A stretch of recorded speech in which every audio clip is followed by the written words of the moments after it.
new Chancellor of the University of Texas System, John Zerwas. Thank you for being here with me today. Absolutely. Thank you for the invitation. Absolutely. Chancellor, what did receiving the role just a couple weeks ago mean to you? Yeah, well, it was exciting, exhilarating, all those things that you describe, something happening that's just a wonderful experience and at the same breath, it was very humbling also. This is not a role that I really saw in my immediate future, but it was fortunate that in the role that I had prior to this, I was kind of laying there and waiting and had the opportunity to serve at the request of Chairman Eltine. If I heard you correctly, you said you didn't really see this happening, in the immediate future. So were you, surprised at all that you got the position? I was surprised that Chancellor Milliken decided to go to the University of California system. That's what surprised me more than anything.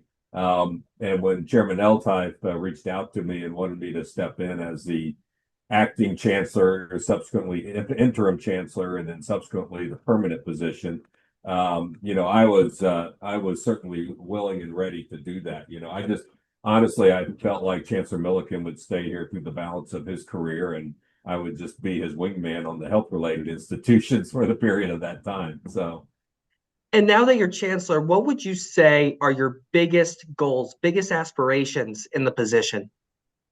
yeah, my overall goals and aspirations kind of sort of center around three things, and that's providing a high quality education that's accessible and affordable to the young women and men of the state of Texas. That's really, if I put it in a nutshell, that's what I'm really focused on, and I think that's what our Board of Regents is really focused on. And so, to the extent that we can continue to really deliver a high quality education that is accessible, in one of our 13 institutions, and most importantly, that it's affordable, because so much of the time students end up with a substantial amount of debt, and we want to make sure, to the extent that we can, that students don't have to absorb a great deal of debt to get this quality education. How do you tackle, that problem that so many Americans have with student debt? Yeah, I would say, first of all, students in the University of Texas system have an average debt of about $21,000 when they complete their bachelor's degree. That's less than the national average of 29,000. It's actually less than the statewide average of debt. So all the universities, if you combine them, have a higher debt load than we do. Tackling it is obviously a matter of money, and so are there resources available to help fill the gap that students may have? So let's take something like in Tyler, they have something called their Patriot Promise. And that's a source of revenue that students can get to help offset tuition and fees. Well, if students have still that gap that they have to still pay an amount of tuition and fees to fill that, the Regents developed the Regents Promise Plus program, which basically says we'll fill in that gap so that you can go tuition and fee free for your education. If you come from a family of less than $100,000 of adjusted gross income.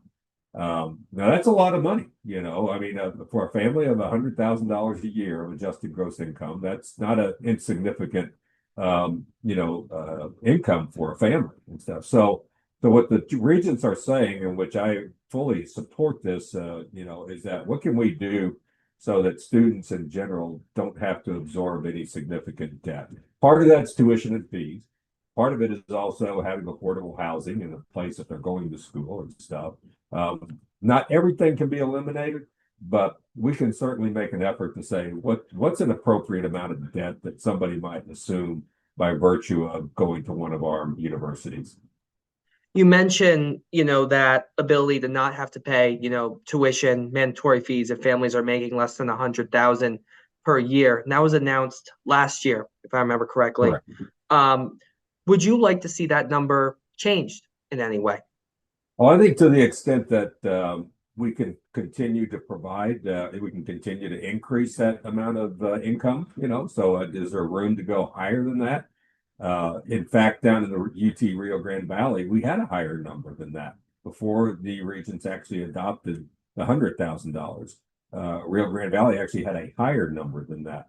And as you can imagine, if you think about, the population of students down there that are going to try to access higher education, that's 95% of their student population, so 95% of their students go tuition and fee free. And to me, that's one of the greatest things that, the University of Texas system can do in light of the tremendous amount of wealth that we have as a consequence of, the investment that we have in the university lands up in the Panhandle and stuff. So, I think this demonstrates a great deal of sort of responsibility that the regents see, in terms of we know we can deliver quality, we know we have access available because we're 13 institutions across the state. But we need to tackle this issue of cost. And this is one of the great ways that they've done it. And I think there will be more to come on that. I can't make any promises myself. That's not my role. But certainly I know what the focus of the Board of Regents is. And again, it's a focus on quality education that's accessible at an affordable price. Is there, a number though that you're looking at, beyond $100,000? There's not right now. Yeah. Well, then let me ask you, we're talking about your overall goals for the system on a broad level, but I want to, talk about East Texas in particular, where in this region you have, of course, UT Austin and Stephen F. Austin State University. Are there any specific aspirations you have for those schools in this region? Absolutely. I think we really are just very excited that Stephen F. Austin became part of the UT family, and we're excited about the growth in that particular area. And in fact, if you look at their enrollment numbers for this year, they've gone up significantly. And so there's kind of this unique, renewed excitement and energy around going to Stephen F. Austin. Now, I have a personal connection there because two of my children graduated from Stephen F. Austin, quite a long time ago at this point. But it's a wonderful institution. It addresses sort of unique needs in East Texas. Forestry is one of the key programs down there, and so we're continuing to invest in that program. We're standing up buildings in order to help accommodate the growth of that program and just really kind of take it to the next level. In Tyler, clearly we've seen a great investment, in the health related area there. And so establishment of a medical school, we now have our third cohort of students that are being educated there. We'll be graduating our first class this coming year, and they'll match with different programs to get their postgraduate education, and then hopefully end up staying in the East Texas area. All of this to address what is a severe shortage of workforce in the health related fields in East Texas. Similarly, we just had a ribbon cutting on a new nursing building at UT Tyler. So again, stepping up and addressing something that's a critical need, a critical issue there. It's one thing to have doctors, but if you don't have any nurses, there's just a lot of work that's not going to get done. And we also have a very unique relationship with a for-profit healthcare company called Ardent Healthcare. And Ardent Healthcare has not only the main hospital in Tyler that we're affiliated with, that's has our brand and logo on it for UT Health, but they're also a 10 hospital system throughout the region up there, and plus 90 plus clinics that they have in the region. So it's a far-reaching effort to really kind of bring academic medicine to the forefront in a rural setting. Very unique opportunity, and one that, again, the regents are very focused on wanting to really take that step forward. The new medical school building will open probably in the next month or two. It's going to be an exciting time, and we just look for so much more to happen up there. I want to talk a bit more about that new nursing school. It's my understanding that you were at that grand opening.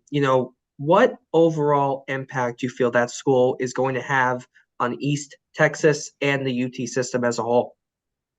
Yeah, I had every intention of being there, but the aircraft had a malfunction, and so we unfortunately didn't get there. But I love going to these types of groundbreaking, not groundbreaking, ribbon cuttings, because there's so much excitement not only among the students, but the faculty, and to be able to deliver a high quality environment for faculty to thrive in and for students to excel in is a very important thing. You don't just build buildings because they are nice and shiny and look new. You build them because they're going to really elevate the ability of the faculty to deliver good quality education and the students. It just has an incredible effect on the students.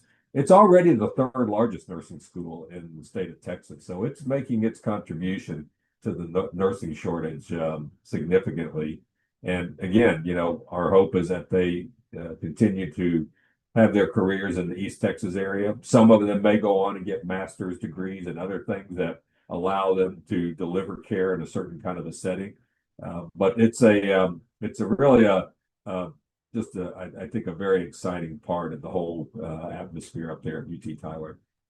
You mentioned earlier how SFA became part of the UT system just a couple years ago.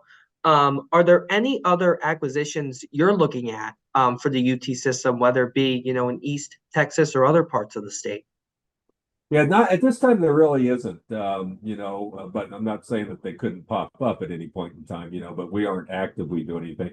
The biggest sort of thing I would say happened as far as our institutions go is we combined UT San Antonio and UT Health Science San Antonio into a single institution. And so today they operate under a single banner. They're now the third largest research university in the state of Texas.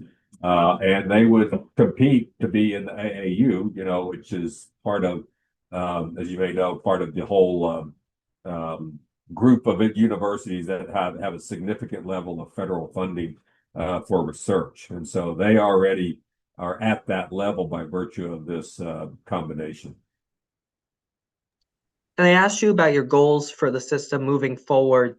Anything in particular you really want to see changed about the University of Texas system, whether it be as a whole or at, different campuses?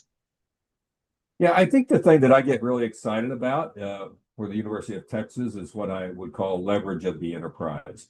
What we have looked at with the health-related institutions in my 6 years in that role is bringing together various cohorts of the health-related institutions together to work together on common challenges, if you will, or just common opportunities. Best example in the health-related institutions is our electronic medical record, which is called EPIC, EPIC, the name of the company. And it is by far and away the most popular and most functional electronic medical record, in the United States and even internationally. But it comes with a lot of challenges, as you can imagine. And every one of our institutions are involved with this and bringing those groups together to discuss common challenges or best learnings that each other have had. Maybe some have been in EPIC longer than others, and so they can share information that helps them all elevate their ability to deliver care. We have about 25 of these collaboratives, I call them, across the health-related institutions. And I would really like to see us expand that across the entire enterprise so that across all 13 of our institutions, we have the opportunity to bring people together in various disciplines that are working on similar things to kind of share. So one example of that, it gets health related, but it also includes the academic environments, is the neurosciences summit that we do every other year. Brings together all the people that are involved in neurosciences, from things like brain tumors and strokes and stuff like that, all the way out to psychiatric diseases and stuff. So the full spectrum of things. We bring them together every 2 years to discuss what some of the research that's going on. Amazing amount of synergy and excitement that comes out of there. The other one that I would share with you that crosses all of our enterprise is something called TRC4, and this is a Texas related consortium for looking at trauma and combat care. So it's something that we do with the Army Futures Command. The idea is to do groundbreaking research that somehow, improves the opportunity to save lives in the battlefield, which can obviously be translated into saving lives in the civilian sector, and vice versa. We do a lot of trauma at UT. In fact, half of all the level 1 trauma centers are part of the UT system. And so you can imagine the amount of gunshot injuries, car injuries, and things like that. These are the same kind of things that you have to deal with on the battlefield. Um, keep figuring out ways that you can actually deliver that care better so that you can save lives is going to translate back and forth. So this past legislative session, we got $20 million from the legislature to continue to do research grants across the UT enterprise. This is the second legislative session where we've gotten that. We're also looking at the opportunity of doing other things at a federal level. And so by having this thing we call TRC4 out there, is basically an expression to the federal government, hey, we're ready to do more. All we need is somebody to be able to put it in the hands of researchers who can continue doing some great things. It seems like the health field is something that's very important to you. It is just by nature of being a physician, of course. That's I live my life as being a practicing anesthesiologist, and to be truthful, that's my first love is to be clinically practicing anesthesiology. I love that so much. But I also had the opportunity to do a lot of other things, which ultimately led me into this role. But one thing that a lot of people don't know about UT is we have a large budget, probably about $33 billion budget. We expect to have revenue of $35 billion. But 2/3 of that is all related to the health-related institutions. And so we are a healthcare enterprise. We have just exciting academic programs, obviously, throughout. A lot of them are, R1 research universities and stuff. So, but the health-related enterprise is what drives 2/3 of our budget and 2/3 of our revenue. So it's a pretty exciting place to be for healthcare, and the state of Texas desperately needs us to really deliver on that. And we're talking, at a time when many Americans do not view a 4-year college degree as important as they did, 5, 10, 20 years ago. I want to ask you, how necessary do you view a 4-year degree today? Yeah, well, I think there's great value in it. And in fact, there was a recent poll that my team was talking about this morning, which actually showed an uptick in people's outlook on the value and quality of a higher education, which may be a 4-year education, maybe a 2-year education, maybe it's a certificate program, maybe it's a technical and career type of stuff, welding, mechanics, things like that. I firmly believe that getting some kind of higher education out of high school is the best thing that a young woman or young man can do.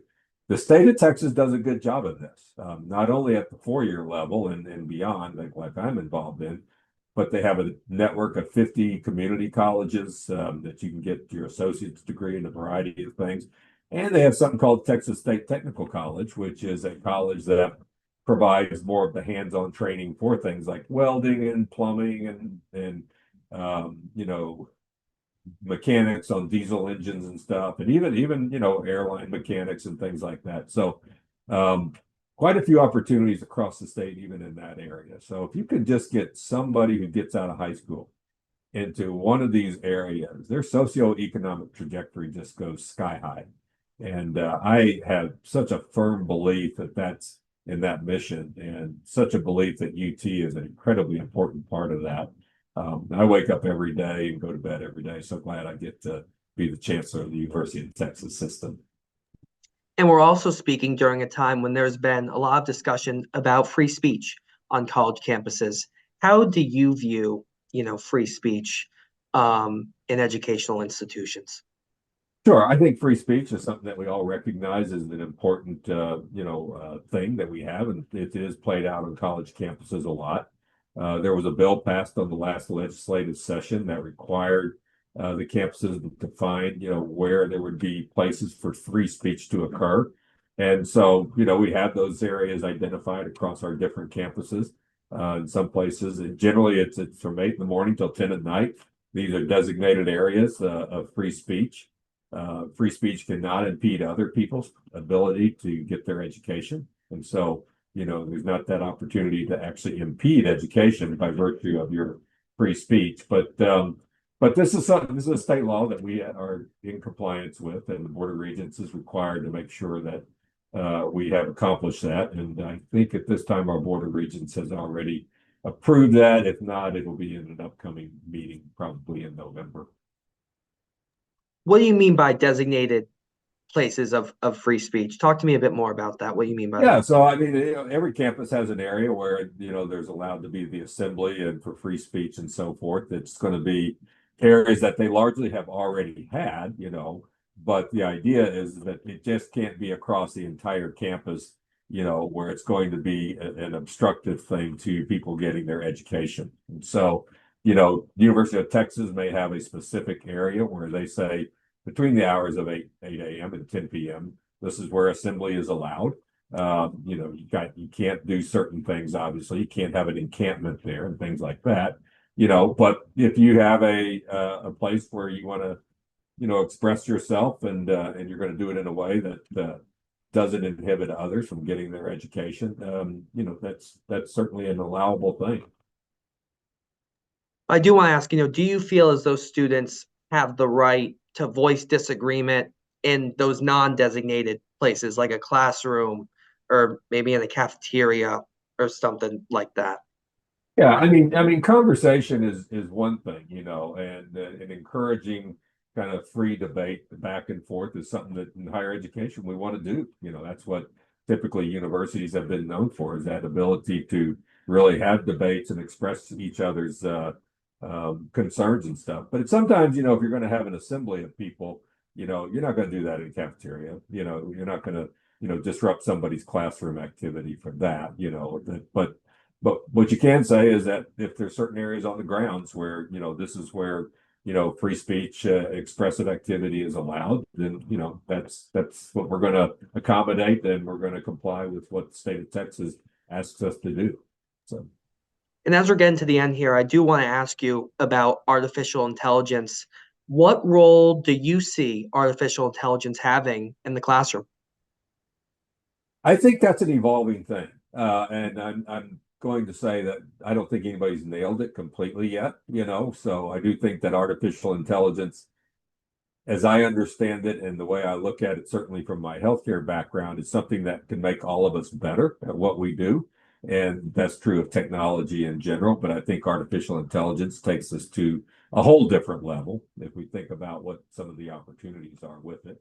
Um, we got $15 million from the legislature this last session and matched that with $10 million that the Board of Regents allowed us to have. That is being looked at basically, how do we take artificial intelligence and incorporate it into the healthcare environment in a way that's safe and is of use, in those environments and stuff. So, we're going to continue down that road of, looking at artificial intelligence in ways that ultimately are going to benefit our students and our patients, as well as our faculty that are doing research. Do you feel AI has the potential to take away any jobs that people right now may be going to school for, maybe going to the UT system for? There's probably that potential. I don't know exactly what they are, but what my hope would be is that as we continue to see AI evolve, that the people that are pursuing certain career paths will be able to pivot and either utilize AI to better contribute to their own, career as they pursue it, and not be something that actually replaces them. But I mean, a lot of people have talked about coding, for instance. Well, AI apparently can do a lot of coding that would otherwise require a human much longer period of time to do. People that are doing research and are having to really scour the whole research literature for various things that AI can do in a matter of seconds. Well, those people are probably going to find something different to do. It's not they're not going to be that need for that human to always be there involved with AI and how it's being used and so forth. I've heard it also, something that might threaten people that are pursuing an accounting degree. I don't know if that's true or not, but I do think though that as we see people's careers develop and so forth, no matter what we're doing, no matter what career path you're taking, AI is going to somehow have an impact in it. I choose to believe that AI is going to be something that is going to help us all be better at what we do. Chancellor Zerwas, is there anything I didn't ask you you would like for our audience to know? I just want to tell you, how proud I am of all the efforts that we have in East Texas and things that are going on there. Dr. Weaver down at Stephen F. Austin and Dr. Philly up at UT Tyler are doing a magnificent job of leading those institutions. We're very excited about where UT is going in that area.